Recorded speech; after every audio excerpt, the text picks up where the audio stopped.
உங்கள் தந்திவன் தொலைக்காட்சியில் தெனாலிராமன் தினமும் மாலை 6 மணிக்கு காண தவறாதீர்கள்.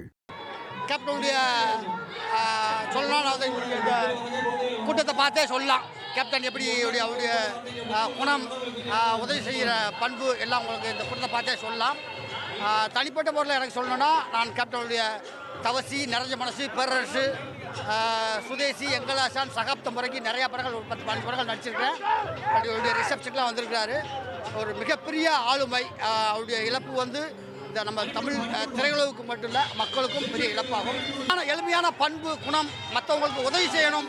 எப்படி வந்து ஒரு சினிமா துறையில் என்எஸ்கே, எம்ஜிஆர் ப்ளஸ் வந்து கேப்டன் அந்த வரிசையில் வராரோ, அவருடைய நடித்த அவருடைய எளிமை.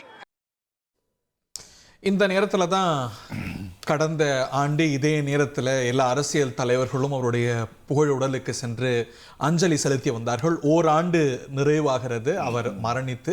கேப்டன் குரு பூஜை என்ற பெயரில் தேமுதிகவினர் இதை அனுசரிக்கின்றனர். பல்வேறு அரசியல் தலைவர்களும் திரை பிரபலங்களும் திரு விஜயகாந்தோடைய நினைவகத்துக்கு சென்று அஞ்சலி செலுத்தி வருகிறார்கள். உங்கள் தந்திவன் தொலைக்காட்சியில் தெனாலிராமன் தினமும் மாலை 6 மணிக்கு காண தவறாதீர்கள்.